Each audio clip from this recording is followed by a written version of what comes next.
হাফসি গোলাম হযরতে বেলাল রাদিয়াল্লাহু তাআলা আনহু অনেক গরিব মানুষ, নিতান্ত গরিব মানুষ, বাপ হারা, মা হারা, সমস্ত আত্মীয় স্বজন হারা, নিতান্ত গরিব মানুষ, মানুষের বাড়ি রাখাল ছিল। আফ্রিকার জঙ্গলের মানুষ হযরতে বেলাল রাদিয়াল্লাহু তাআলা আনহুকে বণিকরা বিক্রি করে দিল আরবের দেশে। আরবের দেশে যখন বণিকরা বিক্রি করে দিল, হযরতে বেলালকে যখন কিনে নিয়ে আসলো, নাম হলো উমাইয়া। কি বলেন? আরো জোরে বলেন। হযরতে বেলাল রাদিয়াল্লাহু তাআলা আনহু তাকে যখন উমাইয়া কিনে নিয়ে আসলো, আসার পরে যখন হযরতে বেলাল মানুষের কানে কানে শুনতে পেল মুহাম্মদ নামে একজন নবী আসবে, মুহাম্মদ নামে একজন নবী হবে, তার গুণ কীর্তন শুনেছে মানুষের মুখে, হযরতে বেলাল রাদিয়াল্লাহু তাআলা আনহু মুহাম্মদ নামটা শোনার সঙ্গে সঙ্গে মনের মধ্যে কে যেন একটা ধাক্কা দেয়। ও বেলাল, এই মুহাম্মদের সঙ্গে তুমি যদি বন্ধু করতে পারো, এই মুহাম্মদকে তুমি যদি বন্ধু বানাইতে পারো, এই মুহাম্মদের আল্লাহকে তুমি যদি বন্ধু বানাইতে পারো, তোমার দুনিয়াও শান্তি, আখিরাতেও শান্তি। আমার ভাইরা, মুহাম্মদুর রাসূলুল্লাহ সাল্লাল্লাহু আলাইহি ওয়াসাল্লাম নামটা মানুষের মুখে মুখে শোনে, সেখান থেকে ঈমান গ্রহণ করে নিল। উমাইয়ার বিভিন্ন রাখালগিরি করে, ছাগল চড়ায়, বকরি চড়ায়, ক্ষেত খামারে পানি দেয়। হযরতে বেলাল রাদিয়াল্লাহু তাআলা আনহু একদিন বেগুন খেতে পানি দেয়, বিভিন্ন গাছগাছড়ার মধ্যে পানি দেয়, আর ওই মুহাম্মদ বন্ধুর সঙ্গে সাক্ষাৎ করতে চায়। আর মুহাম্মদের সঙ্গে যার বন্ধু আল্লাহ, তার সঙ্গে হযরতে বেলালের কেমন জানি কানেকশন হয়ে গেছে। গাছে পানি দেয়, বিভিন্ন ক্ষেত খামারে পানি দেয়, আর আহাদ আহাদ বলে একটা চিৎকার দেয়, ডাক দিয়ে বলে, আহাদ আমার সঙ্গে একটু দেখা দাও। আহাদ আহাদ বলে যখন বারবার কান্দে আর কান্দে, কারণ বাবা হারিয়েছি, মাকে হারিয়েছি, আত্মীয় স্বজন দেশ ত্যাগ করেছি, উমাইয়ার ঘরে বিক্রি হয়েছি। একদিন হঠাৎ করে উমাইয়ার কানের মধ্যে হাত শব্দ গেল, ডাক দিয়ে বলে, রে বেলাল, আহাদ আহাদ বলে তুমি কাকে ডাকো, কার নাম তুমি জপো? হযরতে বেলাল রাদিয়াল্লাহু তাআলা আনহু চোখ দিয়ে পানি ছেড়ে দিয়ে উমাইয়ার সামনে ডাক দিয়ে বলে, আমি তো আব্বাকে না, আমার তো আব্বা নাই, আমার তো মা নাই, আমার আত্মীয় স্বজন আপনার এই মদিনার মধ্যে, এই আরবের মধ্যে কেউ নাই, কিন্তু আমি এমন একজন বন্ধু পেয়েছি যাকে আমি দেখি নাই, কিন্তু নামটা নিলে সব হৃদয় ভরে যায়। আমি তার নাম নিলে বাবার কথা ভুলে যাই, আমি আহাদ নামটা নিলে মার কথা ভুলে যাই, আমি আহাদ নামটা নিলে আমার সব কষ্ট ভুলে যাই, আমি আহাদ নামটা নিলে সব সংকীর্ণ ভুলে যাই, আমি আহাদ নামটা নিলে একাত্মতাটা আমার কেটে যায়। উমাইয়া জড়ায় চাপ দিয়ে ধরলো, ডাক দিয়ে বলল, রে বেলাল, ওই আহাদটা কে, আহাদটা কে? হযরতে বেলাল রাদিয়াল্লাহু তাআলা আনহু বললেন, আপনাকে যিনি সৃষ্টি করেছেন, আমাকে যিনি সৃষ্টি করেছেন, তার নাম আহাদ, তার নাম আহাদ। আপনারা 360টার পূজা করেন, আমি একজনের পূজা করি, আমি তার পূজা করি, তার নাম আল্লাহ। এই কথা যখন হযরতে বেলাল শুনলেন, হযরতে বেলালের মুখ থেকে যখন উমাইয়া শুনলেন, ক্ষুধার্ত বাঘের মতো আক্রমণ শুরু করে দিলেন। বেলালকে সঙ্গে সঙ্গে ধরলেন, আরো মানুষদেরকে ডাক দিয়ে জড়ায় দিয়ে বেলালকে ধরাইলেন। তুমি আমাদের মূর্তিগুলোর বদনাম করো, আমাদের খোদার বদনাম করো, তুমি সব বাদ দিয়ে একজনের কথা তুমি বলতেছো, যে কে তাকে আমরা চিনি না, কিন্তু তুমি আমাদের এই 360টা মূর্তিকে অস্বীকার করো। তুমি তার নামটা তোমার মুখ থেকে ছেড়ে দাও, তোমার জবান থেকে ছেড়ে দাও। তুমি যদি তোমার জবান থেকে ছেড়ে না দাও, তাহলে শাস্তির জন্য প্রস্তুতি নাও। এই দুনিয়ার জমিনে আমরা প্রথমে দেখেছি বিলাল তো আহাদ বলেছেন, তাই উমাইয়া নির্যাতন করেছেন। আমরা এমনও দেখেছি আমাদের জামানায় নারায়ে তাকবীর আল্লাহু আকবারের স্লোগান আমরা 15 বছর অনেক জায়গায় দিতে পারি না। নারায়ে তাকবীর বললে গায়ে আগুন জ্বলতো, তাদের জ্বালা উঠে যেত। স্টেজের মধ্যে নেতারা ডাক দিয়ে বলতো, হুজুর নারায়ে তাকবীর আল্লাহু আকবারের স্লোগান দেওয়া যাবে না। ও মুসলমান, বোঝা গেল উমাইয়ার গোষ্ঠী মরে নাই, মরে নাই, মরে নাই, কিছু কিছু আছে, আছে না নাই? হযরত বিলাল রাদিয়াল্লাহু তাআলা আনহুকে আহাদ শব্দ মুখ থেকে সরাইতে বলে।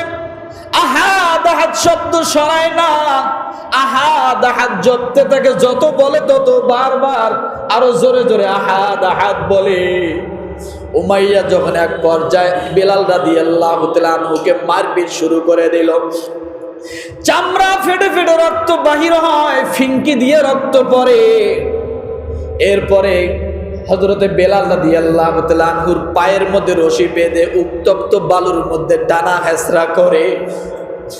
এত নির্যাতন, শরীরের চামড়া, পিঠের চামড়া পাথরের কণাগুলার মধ্যে লেগে লেগে গোসো হয়ে গেছে, রক্ত বাইর হয়, গোশতগুলো বালুর সঙ্গে লেগে গেছে। উত্তপ্ত বালুর মধ্যে শোয়াই দিয়া, বুকের মধ্যে পাথর চাপা দিয়া হযরত বিলালকে চাপ দিয়ে ধরে বলে, ছেড়ে দাও আহাদ, না হলে তোমার জীবনটা এক্ষুনি বাইর হয়ে যাবে। বিলাল যখন বেহুশ হয়ে যায়, তারা মনে করে বেলাল মারা গেছে, এই বেটা এটা ভেবে তারা বেলালকে ছেড়ে দেয়। ও মুসলমান, হযরত বেলালের নির্যাতন শুরু হয়ে গেল। আশপাশের কাফের মুশরিকদের চোখেও পানি, বেলালের এত নির্মম নির্যাতন। একদিন হযরতে বেলাল গাছের ছায়ার নিচে বসে বসে চোখ দিয়ে পানি টপ টপ করে ছেড়ে দিয়েছে। গায়ের মধ্যে বিভিন্ন জায়গায় ক্ষত, পানি পড়ে, পুজ পড়ে। এদিকে বেলাল আহাদ আহাদ জপে আর চোখ দিয়ে পানি বাহির করিয়া না জানি ডাক দিয়ে বলে, আল্লাহ, তোমার নাম ছাড়তে পারি না, তোমার নাম ছাড়তে পারি না। ওই পথ দিয়ে হযরত আবু বকর সিদ্দিক পা পা করে চলে যায়। হঠাৎ আবু বকর সিদ্দিক রাদিয়াল্লাহু তাআলা আনহু দেখে বেলাল একটা পাগলের ভেষে উস্কো খিস্কো চেহারা নিয়ে গাছের নিচে বসে গাছে হেলান দিয়ে চোখে দিয়ে পানি ছেড়ে দেয়। আর সে মনে মনে বলতে থাকে, আব্বা হারিয়েছি, মাকে হারিয়েছি, আমার পক্ষে কথা বলার মতো একজন আরবের মধ্যে কেউ নাই। হযরত আবু বকর সিদ্দিক রাদিয়াল্লাহু তাআলা আনহু ডাক দিয়ে বলে, বেলাল, তোমার এই অবস্থা কেন, কি হয়েছে তোমার? এবার আবু বকর সিদ্দিক রাদিয়াল্লাহু তাআলা আনহুকে দেখে বেলাল ভয় পেয়ে গেল। মনের কথাটা বেলাল বলতে পারছে না। আবু বকর সিদ্দিক রাদিয়াল্লাহু তাআলা আনহু বারবার ডাক দিয়ে বলে, বেলাল, কি জন্য এত নির্যাতন, কি জন্য এত মার, কি জন্য এত কষ্ট, একটু খুলে বলো। বেলাল চিন্তা করলো, কথাটা যদি খুলে বলি তাহলে আবার এও নাকি আমাকে মায়ের দোষ শুরু করে। ডাক দিয়ে বলে, ভাই, আমি আপনাকে বলতে পারি না, কিন্তু আমি এমন একজন আল্লাহকে আল্লাহ বলে মানি, যিনি আমার মালিক, যিনি আমাকে সৃষ্টি করেছেন, আমি তাকে ছাড়া আর কাউকে চিনি না। এই কথা যখন বলেছেন, আবু বকর সিদ্দিক রাদিয়াল্লাহু তাআলা আনহু আশ্চর্য হয়ে গেল। তুমি কি তাহলে ঈমান এনেছো?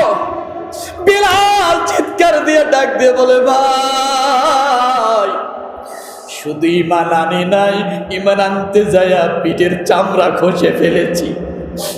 ইমান আনতে যায় শরীরের রক্ত ঝরাইয়াছি, ইমান আনতে যায় জীবন শেষ করে দিয়েছি, কিন্তু আমি এই কাফের উমাইয়ার কাছ থেকে আমি কোনোভাবে নিস্তার পাচ্ছি না।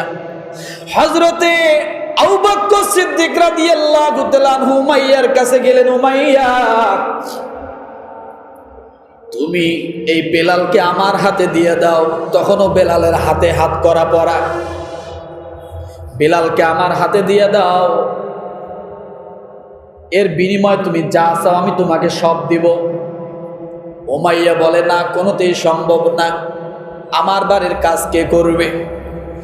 হযরত আবু বকর সিদ্দিক রাদিয়াল্লাহু তাআলা আনহু ডাক দিয়ে বলেন, আমার কাছে তোমার দলের একজন লোক আছে, আমি তাকেও দিয়ে দেই, আর যা চাও সব দিয়ে দেই, তারপরও তুমি বেলালকে আমাকে দিয়ে দাও।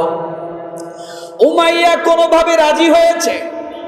এদিকে হযরতে বেলাল রাদিয়াল্লাহু তাআলা আনহু একটা চিৎকার দিয়া আল্লাহকে ডাক দিয়ে বলে, মালিক,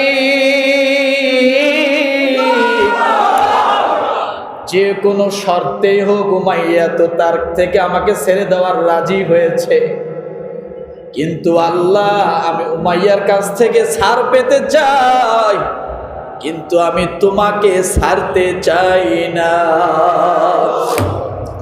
আবু বকর সিদ্দিক রাদিয়াল্লাহু তাআলা আনহু বিলাল রাদিয়াল্লাহু তাআলা আনহুকে নিয়ে আল্লাহ নবীর সামনে হাত বাঁধা অবস্থায় যখন নিয়ে আসছে, আল্লাহর নবী বেলালের দিকে তাকাইয়া দেখে এটা একটা উস্কো খুস্কো চেহারাওয়ালা একজন মানুষ, হাত কেন বাঁধা? আবু বকর সিদ্দিক রাদিয়াল্লাহু তাআলা আনহু বললেন, ইয়া রাসূলুল্লাহ, আমি বেলালের হাত বাঁধা অবস্থায় আনছো, শরীরের দিকে একটু তাকান।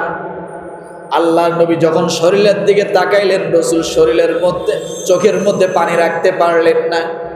আল্লাহর নবী নিজেই তাকে শুশ্রা করলেন, গোসলের ব্যবস্থা করলেন, সবকিছু তার জন্য চিকিৎসার ব্যবস্থা করে দিলেন।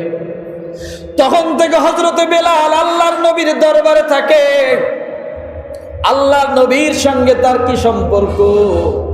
ও মুসলমান, মদিনা থেকে যখন মক্কা চলে গেল, ইসলাম যখন বিজয় লাভ করলো, ওই কাবার দিকে যখন চলে গেল, মদিনার মসজিদের মধ্যে বিলালকে মুয়াজ্জিনের দায়িত্ব দিলেন কে?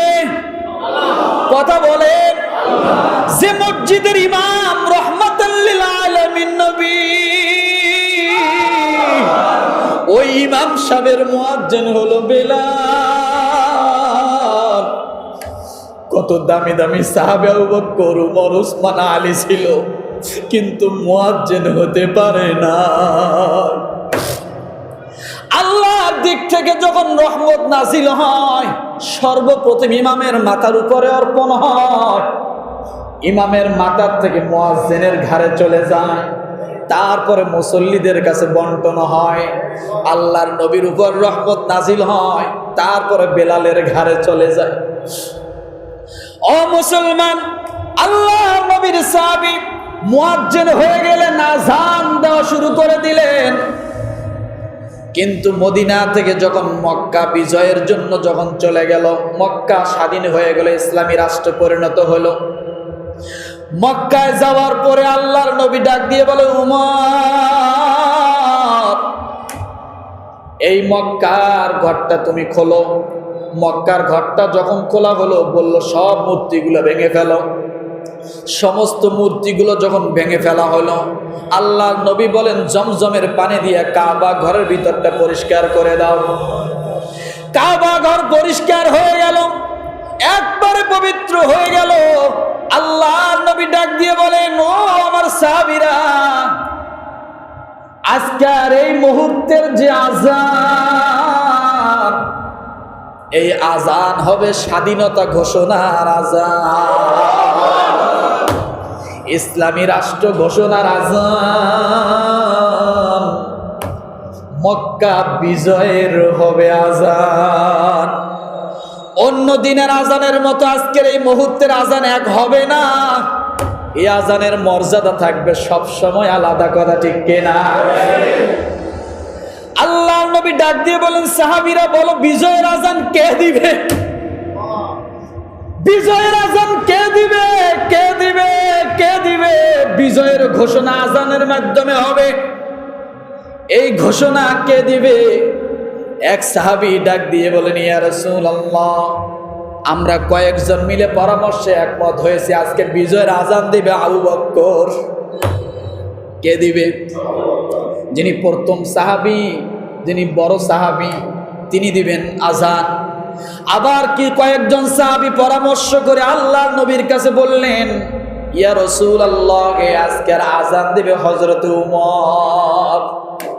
কে দিবেন? হযরত উমর। কারণ উমরের ইসলামের জন্য অনেক অবদান। আল্লাহর নবী নামাজ প্রকাশ্য পড়তে পারত না। হযরত উমর রাদিয়াল্লাহু তাআলা আনহু ডাক দিয়ে বলেন, নবীজি, আমি উমর আজকে মুসল্লি হয়ে দাঁড়ালাম, আপনি নামাজ স্পষ্ট করে পড়ান, আর লুকাচুরি করে কোনো নামাজ পড়াবেন না, আমি উমর বেঁচে থাকা অবস্থায়। কত বড় উমর! সাহাবায়ে কেরাম কেউ বললেন, ইয়া রাসূলুল্লাহ, আজকের বিজয়ের আজান দিবে হযরত উসমান। কে দিবে? হযরত উসমান, যার ইসলামের মধ্যে সবচাইতে অর্থের দিক থেকে, দানের দিক থেকে বড় অবদান। আবার কিছু সংখ্যক সাহাবায়ে কেরাম বললেন, ইয়া রাসূলুল্লাহ, আজকের বিজয়ের আজান দিবে হযরত আলী। কে দিবে? সাহাবায়ে কেরামের কথাগুলো যখন রাসূল শুনলেন, আবু বকরের নাম আসলো, এরপরে নাম আসলো হযরত উমরের, হযরত ওসমান, হযরত আলী, আরো কিছু সাহাবীর নাম আসলো। আল্লাহর নবী মাথা নিচু করে দিলেন, কার নাম প্রকাশ করবেন কিছুই বুঝতে পারলেন না। সঙ্গে সঙ্গে জিবরিল আমিন চলে আসলো নবীজির সামনে, ডাক দিয়ে বলি, ইয়া রাসূলুল্লাহ, সাহাবীদের মত নিলেন, কিন্তু আপনি আল্লাহর মতটাকে একটু নেবেন না। আরো জোরে, আরো জোরে। ইয়া রাসূলুল্লাহ, আপনি সাহাবীদের কাছ থেকে মত দিলেন, কেউ বললেন আবু বকর, কেউ বলল উমর, কেউ বলল উসমান, কিন্তু এই পরামর্শের মধ্যে আল্লাহ যুক্ত থাকতে চায়। আল্লাহ একটা নাম আপনার সামনে দিতে চায়। সুবহানাল্লাহ বলেন, আরো জোরে বলেন। আল্লাহ একটা নাম দিতে চায়, দেখেন এই নামটা রাখা যায় কিনা। আল্লাহ আল্লাহ আল্লাহ। জিবরাইল আলাইহিস সালাম ডাক দিয়ে বলেন, ইয়া রাসূলুল্লাহ, এই আবু বকর, উমর, উসমান, আলীর নামের সঙ্গে আমার আল্লাহ একটা নাম দিয়েছে, তার নাম হলো হযরত বেলাল। আল্লাহর পছন্দ হলো হযরত বেলাল আজকে বিজয়ের আজান দেবে। আল্লাহু আকবার। আজকে বিজয়ের আজান দিবে হযরত বেলাল। কেন বললাম? বেলালের বাড়ি ছিল না, ঘর ছিল না, জায়গা ছিল না, জমি ছিল না, বংশ মর্যাদা কিছু ছিল না, কিন্তু আল্লাহর বন্ধু কেমনে হয়েছে? আল্লাহ বলেছেন, ইন্নাহুম লা ইউগনু আনকা মিনাল্লাহি শাইআ ওয়া ইন্নাজ জালিমিনা বা'দুহুম আউলিয়াউ বা'দ ওয়াল্লাহু ওয়ালিয়ুল মুত্তাকিন। আমি মুত্তাকির বন্ধু কেমনে হই তোমরা দেখো। আল্লাহ ঘোষণা করলেন, নবীজি আজকে বিজয়ের আজান দিবে হযরত বেলাল। আমার ভাইরা ভালো করে শুনেন, বিলালকে আল্লাহ কত পছন্দ করে। মুত্তাকি হইলে আল্লাহর কাছে কত প্রিয় হওয়া যায়। আপনি যদি মুত্তাকি হন, আপনি দুনিয়ার জমিনে স্যান্ডেলের উপর পা দিয়ে হাঁটবেন, কিন্তু আপনার হাঁটা এটা জান্নাতে পরিণত হয়ে যাবে। এই দুনিয়া আপনার জন্য জান্নাতে পরিণত হয়ে যাবে। কি পরিণত? এই দুনিয়া আপনার জন্য জান্নাতে পরিণত হয়ে যাবে। আল্লাহর নবী জান্নাতের মধ্যে ভ্রমণ করেন মেরাজের রজনীতে, জান্নাত দেখার জন্য গেছেন। যাওয়ার পরে নবীজি দেখে সেখানে হযরত বেলালের পায়ের শব্দ শোনা যায়। আমার রসুলের সঙ্গে কত ভালোবাসা, আল্লাহ কত মহব্বত ঢেলে দিয়েছেন। আল্লাহ মিরাজ থেকে আসার পরে ডাক দিয়ে বলে, বেলাল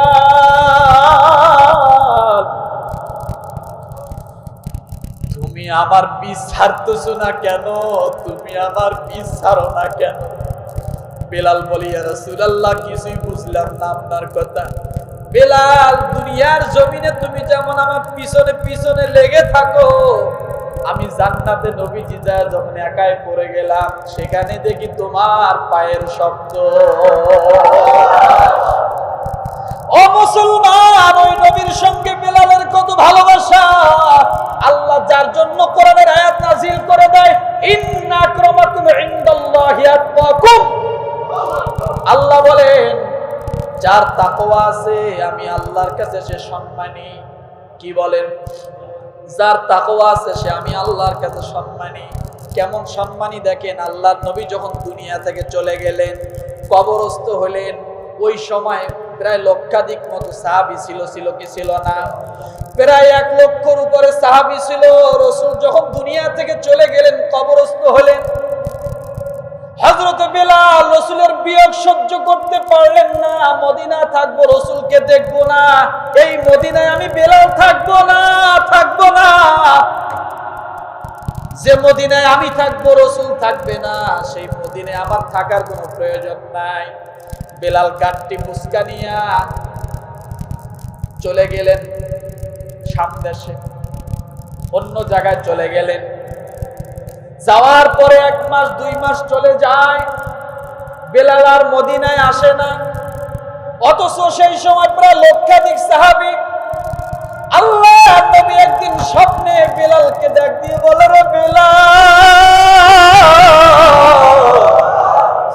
ওই যে আমাকে রেখে চলে গেলাম, আমি নবীকে কি তোমার একটাবার দেখতে মন চায় না? তুমি একটু আমার রওজার কাছে আসো, আমার রওজাটা তুমি একটু দেখে যাও, আমিও নবী তোমাকে একটু দেখে নেই। 1 লক্ষর উপরে সাহাবী।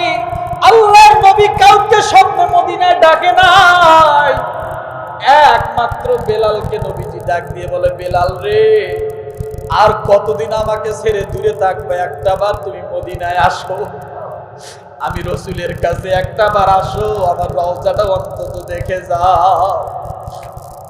কি ভালোবাসা, কি মহাব্বত ছিল। ও মুসলমান, কেন এমন হলো? কি করে হলো? আল্লাহ বলেছেন, ইন্না আক্রামাকুম ইনদাল্লাহি আতকাকুম।